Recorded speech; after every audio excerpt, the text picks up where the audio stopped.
We'd all like to think that we're not a bad boss, but that doesn't mean that we actually aren't. And while there's a big difference between truly being a terrible boss and just having some unhelpful behaviors, it's important to recognize when how we show up is having a negative effect on our team members. Today's guest has experienced the worst of the worst, and she is here to help us understand the many variety of bad bosses and what to do if we are one or are working for one. Today's guest is Mita Mallick. Mita is a Wall Street Journal and USA Today bestselling author. She's on a mission to fix what's broken in our workplaces. She's a corporate changemaker with a track record of transforming businesses and has an extensive career as a marketing and human resources executive. Now, don't forget to hit that subscribe button. I share new episodes and other tips for managers every week. Now, here's my conversation with Mita. Thank you so much for joining me today, Mita. I'm super excited. But I'm actually, before we even get into our topic, I want everyone to know about your book because everyone should read it because we're not going to cover everything in it. And It was such a fun read and really so practical, which is the thing that I always get to on the show is like, how do we make this really practical? And you did that. So can you just remind us the name of your book and give us the quick synopsis? Yeah, thank you so much for having me. I'm delighted to be in this conversation with you today. The book is called The Devil Emails at Midnight: What Good Leaders Can Learn from Bad Bosses. My tagline is bad bosses aren't born, bad bosses are made. And we become a product of our circumstances, both at home and at work. And that's how bad boss behaviors come about. I've been a bad boss, and chances are so have you. And the whole book is on how not to be a bad boss and how we can do better and be better in the workplace.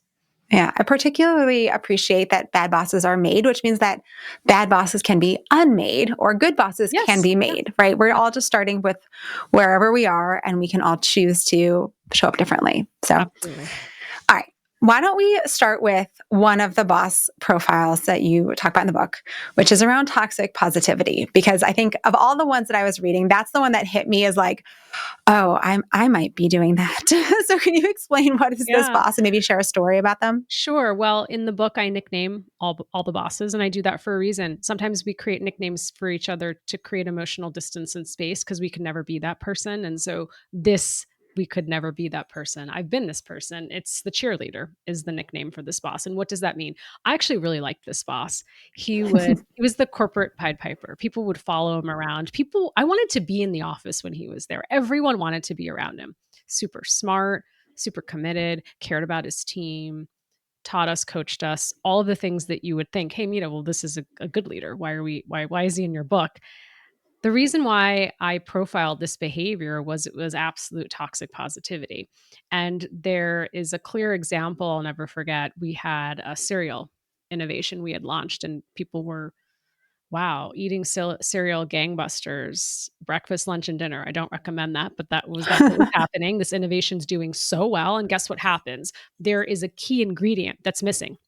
We can't make any more of this until we get this ingredient. That's just what our supply chain partners have told us. And he is like, we're going to add $1 million to the forecast, the cheerleader. And we're like, $1 million? They just told us we can't produce anymore.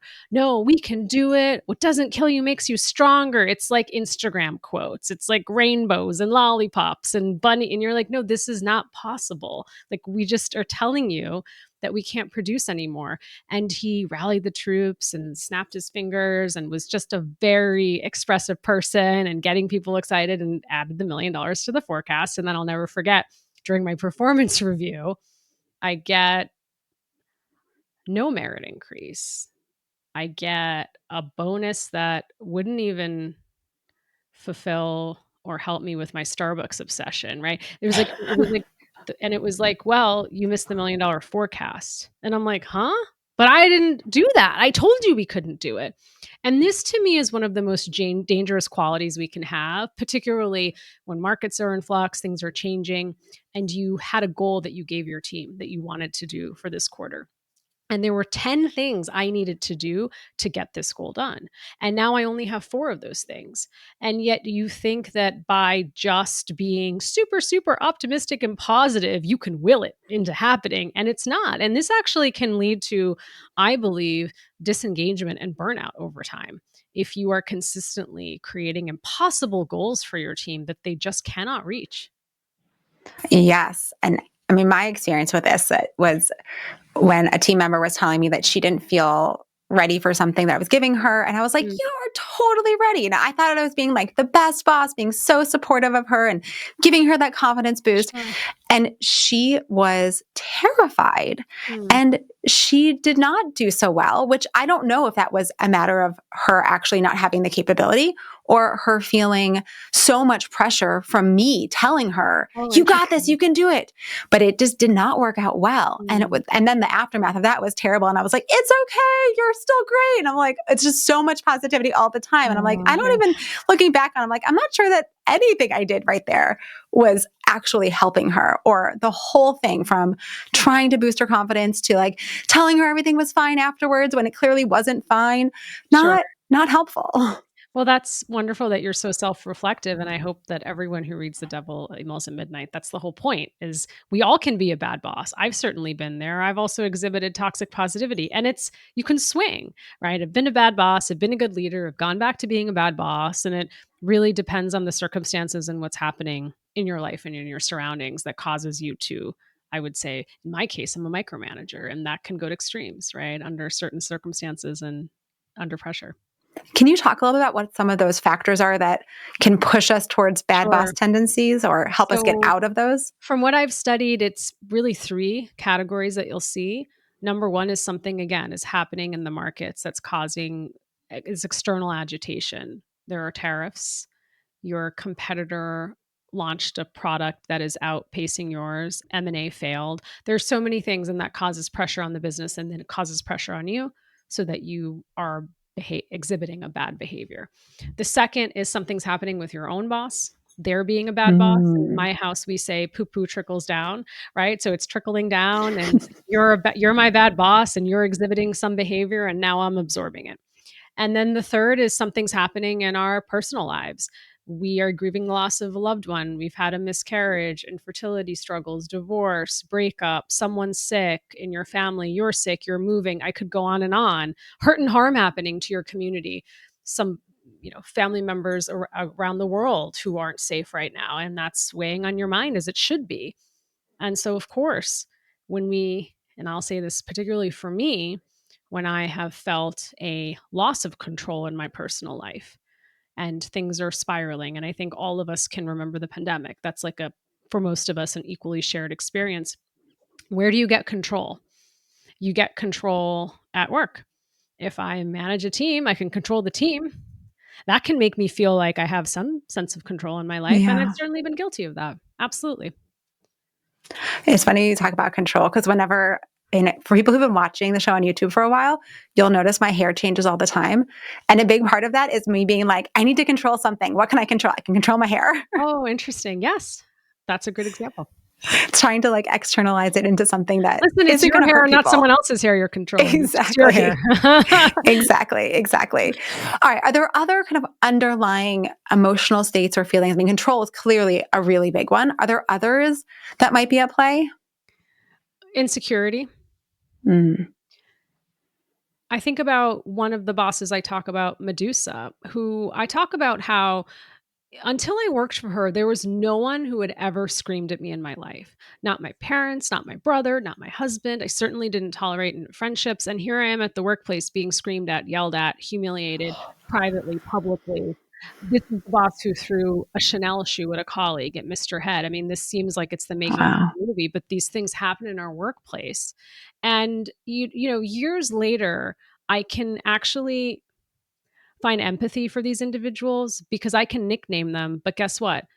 They're all misguided, misdirected human beings who are hurt. And we know hurt people hurt people. But I do believe there was a huge sense of insecurity for her, Hmm. that something was happening where she did have to create this sort of invisible bubble around her to keep distance from us. And fear does that. So Yeah. she was highly, highly insecure and probably afraid herself.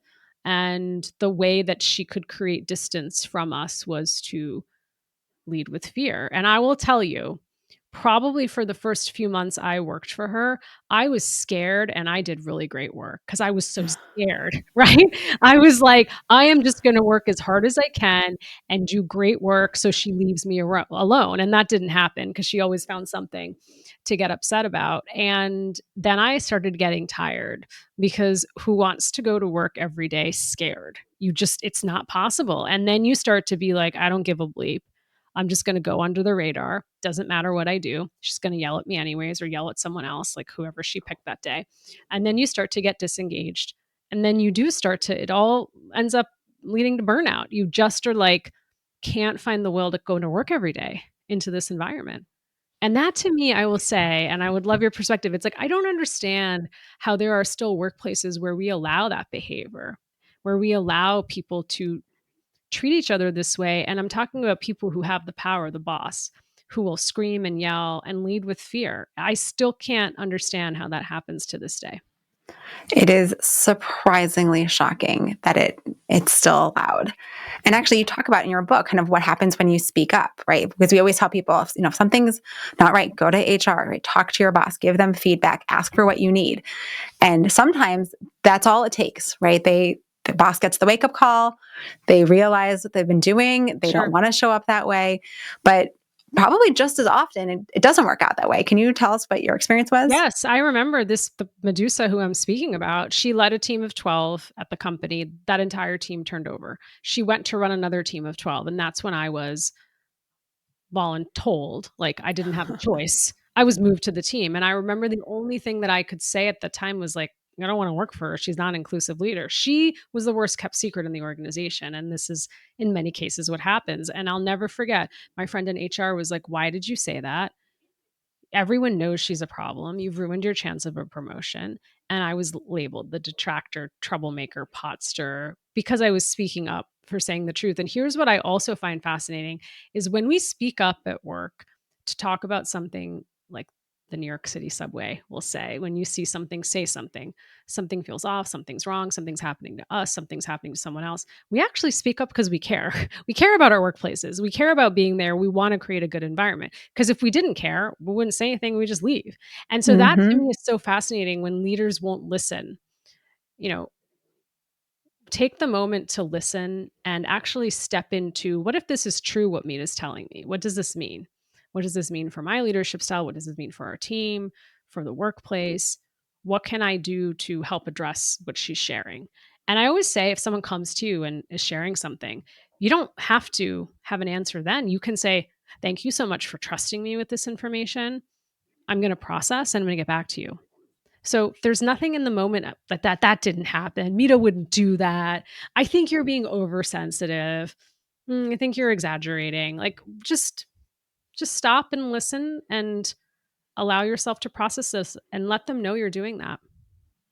I completely agree. And actually have told and coached many managers to say where anyone gives you feedback on anything, don't actually respond to the moment. You can ask questions. Tell me more Sure. about this. Can you give Yes. me an example of that? But don't ever respond with, well, here's what I'm going to do, or what, you can apologize, but you Yes. want time to process because Sure. our natural defenses just go a little haywire. And often we say things that we ultimately either don't mean or they come out wrong and we wish we would have said them Sure. differently. So it's really helpful to just always have a practice for yourself to just make some space, say thank you for this input, thank you for the feedback, thank you for letting me know, I want to think about it, I'll circle back to you, and then actually circle back. You have to do that Yes, part too. that's absolutely. The circling back is key. With either you're doing something with the feedback or you're not. The closure is important. Absolutely. All right, I want to take a step back though, because we didn't really talk about what to do or how to identify if you might unintentionally be one of these behaviors. And I want to make sure that we get to that too. So if you're the potentially toxic positivity boss or you're potentially the Medusa, how would we know? Like, what are the ways that we can try to self-assess if we don't have people giving us feedback? So, one of the things I've always leaned back in my career on is writing and journaling. And so, actually thinking about keeping career journals and writing down some of the things that you are experiencing. And I would say almost acting like you can write the emotions down, but acting like a video recorder. like writing down things that happened in that moment, things you said or did, how people reacted to you. This book, The Devil Emails at Midnight, is not for the worst of the worst bosses. It's not for the people who are in the headlines seeking redemption, who've wreaked so much havoc in their workplaces. It's for the rest of us who, most of us, I would argue, know when we're behaving badly. Most of Mm. us have a feeling in the pit of our stomach. Most of us feel uncomfortable. I believe most people know, right, that something's awry. And so if you can sit and self reflect, pause, and that's why I love a good journal. Listen, I have many apps. People will say, "What are you using?" But like, there's nothing like an old school notebook and a pen to write down how you're feeling, what you're processing. And I did this over the course of a few months. I talk about in The Devil Emails at Midnight, I lost my dad really suddenly and I was grieving and I showed up as a terrible boss at work and really exhibited all the things that I had seen bosses do to me over the years. And it was through sort of writing down what was happening that I could see patterns emerging on how I was behaving. You know, I was swinging from being a micromanager to being disengaged. I also was losing my temper at work a lot because I was in pain. I think that's important. Number two, watch for the signs from other people. Watch how they're reacting to you in meetings. Are they suddenly disengaged? Are they quiet? Do people react when you walk into the room? Like, do they sort of move away from you? Like, look for the Mm. nonverbals. A lot of things are in verbals, but look for the nonverbals. I think that's really important on how people react to what you're saying and what you're doing. And then the last thing is, you know, ask for the coaching from your team. And so what I like to do is if we were meeting on Friday for coffee, I would actually write a note saying, I'm so excited to see you on Friday for coffee to check in and you worked on my team, I would say, I actually would love your coaching on some career reflections I'm doing. I actually would like to be delegating faster and also helping the team more on coaching them through mistakes rather than redoing them. I'd love your coaching on this. Notice I'm not using the word feedback because sometimes feedback can feel really like black or white, right or Hmm. wrong, but I just am inviting you to do this. And this is important that I put it in writing, particularly in terms of the power dynamics. I've given you time to process it. And by sharing what I think I need to work on, I'm being vulnerable. So I'm actually inviting you. I used to have a boss who would say, tell me what you think I should be, stop, start, continuing, like at the end of my performance reviews. And I'll never forget once I told him what I thought and he lost it on me. Oh. Exactly the opposite of how you coach people. So I never gave feedback again. I was like, everything's fine. I was like, am I an idiot? I'm not going to give you feedback again. You're going to rail into me.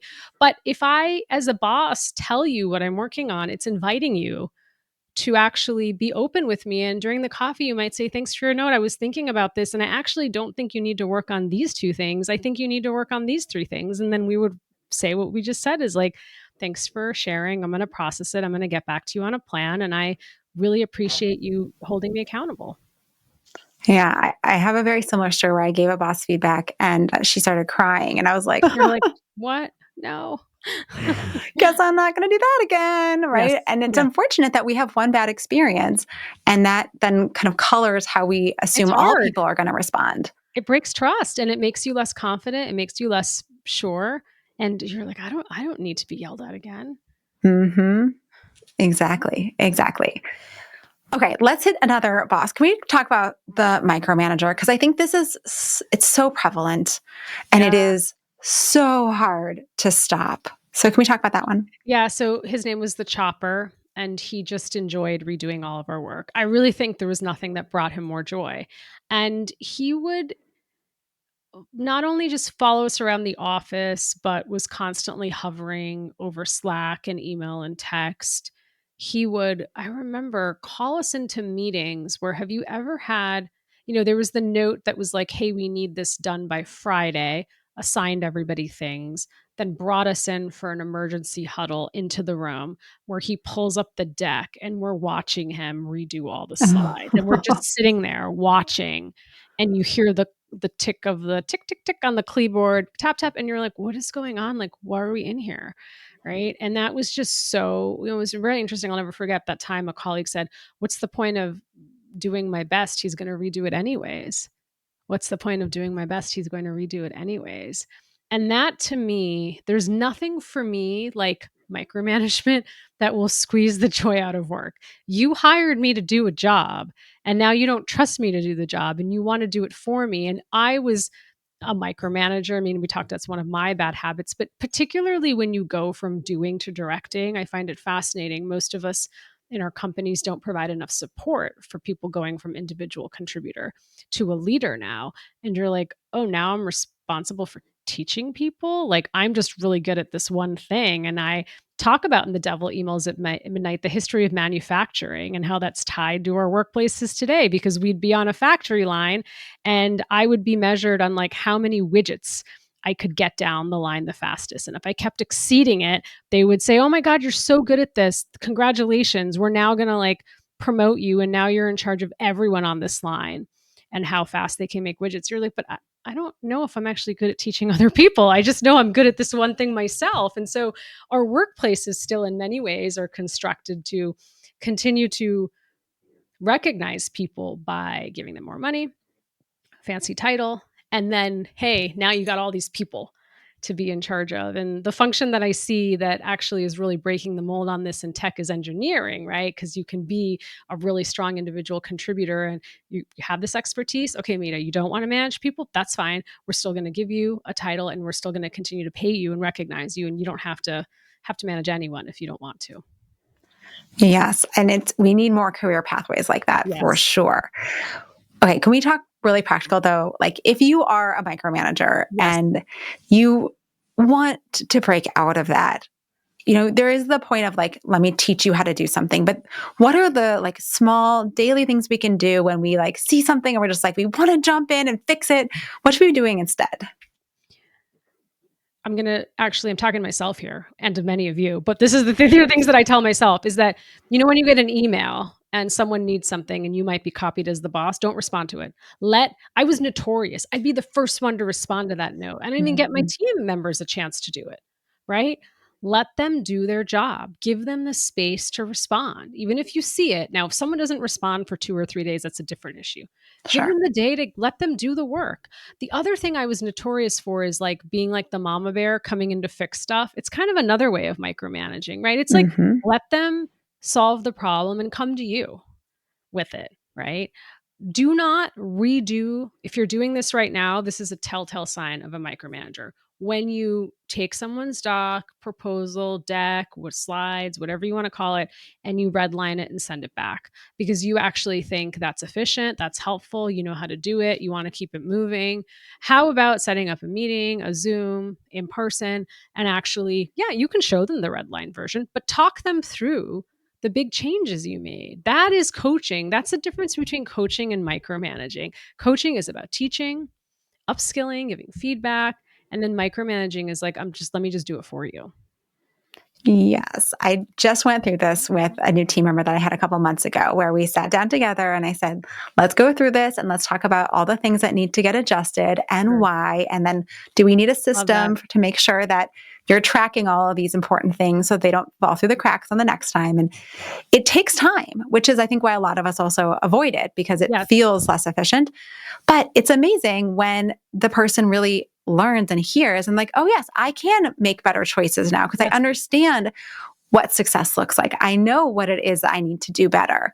So it makes a huge difference in the long run when you Yeah. when you And what you're coach talking people. about, it goes like this. The team goes like this versus like this. Right. Your people get better, right? And you get more, Yes. all the good things. Yes, Yes. absolutely.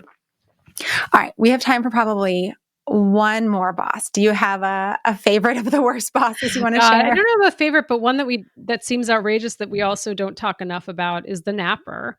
And this was a boss who fell asleep in any meeting, whether it be large or small. And so, really, this was happening. It was happening. And I have the receipts. My mother actually remembers the story. And when I was writing this chapter, it was like, oh, don't you remember he did this? I'm like, thanks, Mom. I added that back in. But the idea was that, like, this idea of, so people, one of the things I had was a lot of sympathy. I was like, is he narcoleptic? Does he have children we don't know about? Is he in a fight with his partner? Is he sick? Is he not getting enough sleep? Like, what is happening that someone would do this? And I'll never forget that I am sitting in the cubicle next to him. And one day I hear him taking a call from a recruiter at his cubicle talking about how much he made, which was 2.5 times what I made. And I was like, this is wild to me. And that's when I knew the disengagement had gone so far, it had become contagious. And there is that famous quote, like, your culture is defined by the worst behavior you tolerate. And so it was, again, a worst kept secret. People knew he was completely disengaged. And the backstory I found out about the napper later was that he was actually really strong performer, and he had been passed up for several promotions with management changes and Mm. was really upset about it. And we all know it's like that tipping point, and then you start to go into that spiral. It's really hard to go back. But I wish that more of us had the courage in the workplace to deal with disengagement. And so if you have someone on your team who is quietly quitting, quietly disengaging, showing up late repeatedly, not showing up to meetings, not responding to emails, not providing the quality of work expected. I had a good leader who once taught me this and said, you're going to take Mita out to lunch, coffee, get on a Zoom, whatever it is, outside of your normal ways of working. And you're just going to be honest and say, like a video recorder, I've noticed all these things, fact based. Are you happy here? And Michael Murphy, who I include in the book, he's a professor at Harvard University, has this question I'll paraphrase, which is, what would it take to have you be happy at work again and be engaged? Like, isn't that a powerful Mm. question? And so imagine if you take a person out and just ask them that. And two things are going to either happen. One, it's like the bubble pops, balloon pops, and they're like, yeah, I'm just not happy in this job anymore. And here are the things why. Here are the reasons why. You can either change that or you can't, and you'll have to assess. But if you can't, it's okay to say, I know you're meant for great things. It's just not here on this team right now. I'd love to figure out a way for you to move on from the company. Or you're going to be able to help them. And then there's the third scenario where they're not going to share much. It's the situation's gone too far, or you'll probably Mm. have to get HR engaged at some point where they're not willing to share what's going on, whether it's personal, professional, and if you extend the olive branch, they're not going to share with you, and there's not much you can do in that situation. Yeah. Yeah. But it's amazing how much people will tell us if we just make opportunity for them Yes. to say so, right? Yes. When we show genuine curiosity and we really want you to be doing your best work, right? We really want you to be fully engaged and happy. And that's not what's happening here. So Right. what do we do about it? And again, it's also okay for people to leave, right? Like, it's actually Absolutely. better for people to leave and find their next place where they are thriving, rather than stay on our team and be unhappy and be pulling down the morale of everyone else around them, because everyone sees it, right? This is the other thing I always harp on with bosses, is that you're the one who's letting these bad behaviors live. Yes. Everyone on your team sees what's going on, Everyone sees it. and they are looking to you. And when you don't have the courage to ask those questions, to step in and say, this behavior is not okay anymore, Right. that only makes you look worse in your team members' eyes. Absolutely.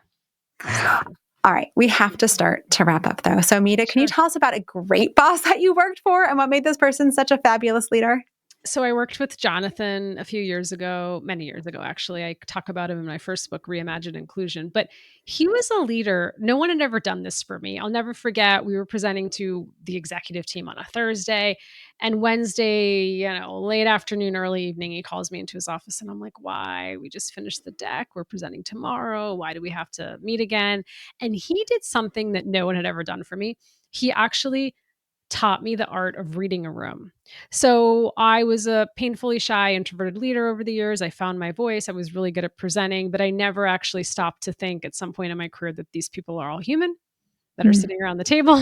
They all have their agendas. They all have things they're going through. And he was like, we're going to present this proposal, and the CEO is dealing with an acquisition situation. He'll be in and out of the office, the conference room. Don't be distracted. The head of supply chain doesn't like this proposal for this reason. The CFO is neutral. Head of marketing is excited. You're like, wow. Like, that just gave me a whole new lens. And then I knew who I had to convince in the room. And so that Mhm. was something I learned probably halfway through my career. Wish I had learned it earlier.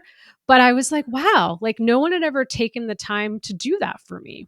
People will help you with the proposal, help you prepare, but then to say, how's it going to land with the audience? And in that case, the exec team, there were 10 different people who all were going to react to it in different ways. And knowing that actually helped set us up for success to get the proposal approved. Such a good reminder that it's not just about helping people build skills, Yes, but also build relationships, to absolutely. build kind of conceptual understanding and practices for setting themselves up for success in the Yes. future. Love this so much. Oh, thank you.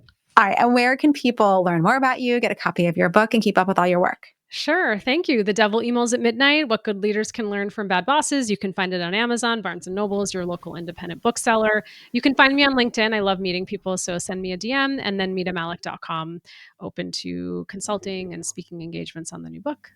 Awesome. Well, thank you again so much for joining me today, Mita. Thank you so much for having me.